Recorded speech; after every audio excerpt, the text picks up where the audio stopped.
Alrighty Fallout fans, here we go. Episode 4 had some epic visuals and a lot of drama. We got our first look at the Alaskan Front, T-45 power armor, the Brotherhood's got some internal conflicts happening, as well as we're on, finally, the New Vegas Strip, and yes, we actually got to see a Deathclaw in this episode. So let's break down some of the coolest things I spotted, a little bit of the lore behind it, and why I think that this episode finally clicked with us game nerds. Now straight out of the gate, we had an absolute banger of a flashback thanks to Cooper Howard, and he took us to the Alaskan Front of the Sino-American War. Now that is huge Fallout lore. For all us game nerds, we've only ever heard it in the games and got to play a little simulation, which was a DLC that was added on to Fallout 3. But I'm not disappointed. As a big game nerd, I've just been wanting to see this and can't wait to see it. The simulation of Fallout 3 was pretty cool, I've got to admit that, but to actually see it firsthand, and then the little details that added with it as well, which is pretty epic. Like, honestly, it's the first time we actually get to see the T-45 power armor, and yeah, I will admit, obviously in the show, they're showing that she's got a little couple of kinks still to work out, because obviously they rushed it out too quick, but to me, it is a beautiful piece of Fallout lore, and without it, like, come on guys, it's the first power armor realistically, and it's a real piece of Fallout lore, and it was cool as to actually finally see it. And then also, thanks to this flashback, we actually get to see the first Deathclaw of the series. And wow, it did not disappoint. And for anyone unfamiliar with Deathclaws, in the game, they were actually created by America to help in the Sino-American War, and able to, stop the loss of all these soldiers. And in doing my little bit of research on it, it seems like they actually documented one actually being used at this time in the war. So I'm wondering if that one we're actually seeing in the show is the one that they, tested out first and possibly didn't continue on with it and, just kept them locked up because, it didn't seem like there was an easy way to control a Deathclaw. And it, its ferocity was pretty intense, and it seemed to rip through those 3 Chinese people pretty easily and scared Mr. Cooper Howard into the point where you'll see it further on, where obviously has a little bit of a flashback to it. Now let's have a talk about Lucy, because I feel the transformation is getting real. She's gone from, a simple little vault dweller who had no real, life outside the vault to almost wasteland ready, I feel. She's not quite there, but she's almost there, and definitely having the ghoul, having her back, is a little bit of help, and she might be learning a bit from that. Because then the next scene that you see, obviously after the ghouls helped her out from the Legion, got her out, she was a bit unwell. He's gone back to the NCR camp to get her a little bit of help. They've tried to obviously recruit her, didn't work. She's not really into the matching jackets thing now, which is turning out to be a little bit of a theme running through the show. So the NCR does the nicest thing they can, which I thought was really cool and reminded me a lot of the game, was they offer her some weapons that come out of a box, and straight away as soon as I seen it, I was like, wow, that's a loot box. And I tell you what, if I found that sort of a loot box in the game, I would be in heaven, the amount of guns and obviously ammunition that they gave her, and it's going to help her a lot in survival in the wasteland, I feel. But then here's the other twist to it. As well as, becoming wasteland ready, there's also other little things that now she's finally learning as she finally leaves the NCR camp after getting, little survival tools. She's feeling a bit antsy, feeling a bit, there's something not right.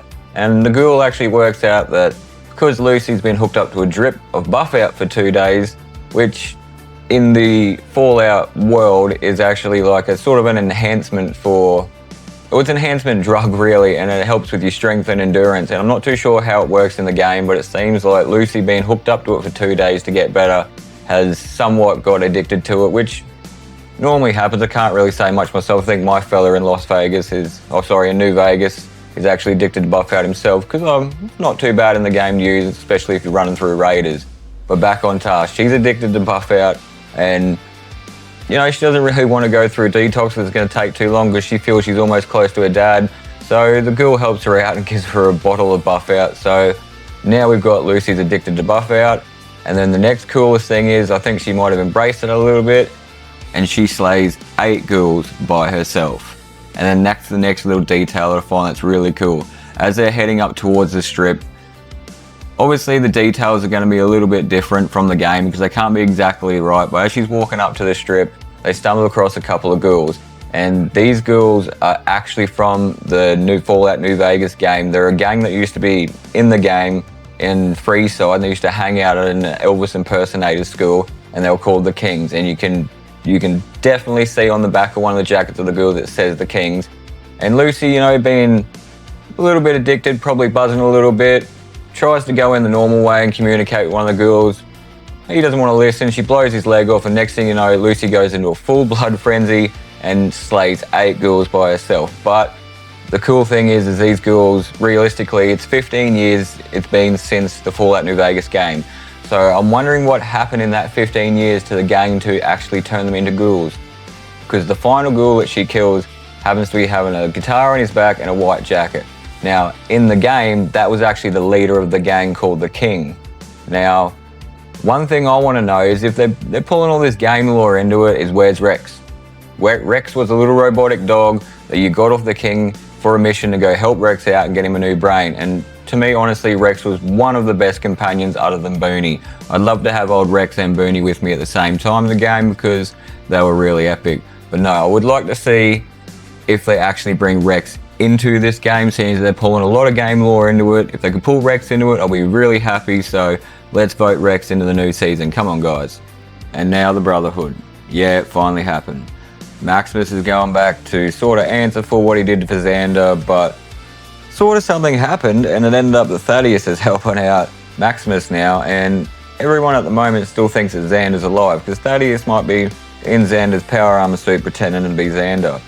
But Maximus is going back to the Brotherhood with a plan. Probably not the best plan for him, but in his eyes it is the best plan. He's going to go back and take out old Quintus, and I honestly don't know what he was thinking after. I don't even think he knows what he was thinking after that. But you can definitely see it was about to kick some stuff off. But, you know, I feel fate has it in for him anyway, the old Brotherhood.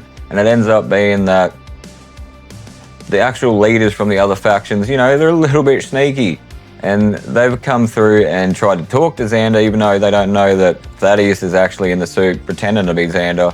And realistically going behind Quintus's back and, like, yeah, just pretty much rolling over on him and going to the Commonwealth. And then in this little thing that's happening, next thing you know, Dane's helping Maximus.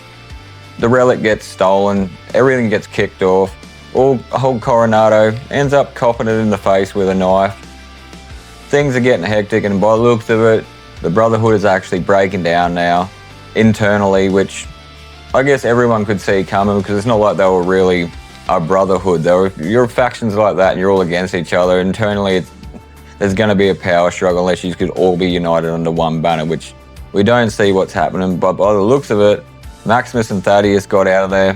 Who knows what happened to Dane, but to me, obviously, they're really lining up something big for the Brotherhood to happen. Either, you know, unite under one banner, or they're going to destroy each other completely. And finally, the New Vegas Strip. Yes, I've been waiting for this since the end of season 1 when they gave us that little sneak peek of Lucy's dad walking to New Vegas and a Deathclaw skull being, you know, near his foot. Like, I knew it was coming to New Vegas, and yes, we're finally here. Like, of course, the details are a little bit off. Doesn't really bother me. Casino's not being in the right place, or, you know, Freeside being, you know, surrounding the Strip, but sort of makes sense about what's happening on the inside, because once they get on the inside, of course, you know, it's not exactly the same as what we remember, but who cares, it's still cool. And then the ghoul already seems a little bit off. He doesn't seem as normal. He seems a little bit anxious, not his cool, calm, collective ghoul self that he is, walking around shooting everything. Lucy's still buzzing, of course, from a little Buffout addiction and the previous battle she had. Stumbles across something that's very radiated, and it's a broken eggshell. Shows the ghoul, must be big chickens around here. And then next thing you know, the ghoul's like, oh, they ain't no chickens. And there it is. She comes out of the, obviously I'm thinking a casino or something, and it's the Deathclaw that we've all been waiting to see. Like, we did get to see it at the start, but you get a little bit more detailed look at the one at the end of the episode, really. And wow, the ghoul already looks like he's, you know, packing it in his pants. Lucy's a little bit buzzed, like, I reckon we could take it, until it finally stands up, and wow. Like, got to give it to the creators of this show. Like, they've definitely pulled me on their side, and hopefully some of the other Fallout game people, because I know they've been a bit, you know, some people have been a bit hesitant around it because it's not fully game lore, but who cares? They're trying their best, honestly, and it's really enjoying to see this. Like, Come on, think about it. Borderlands, one of my favorite games, Borderlands 2. Movie was terrible, games are awesome.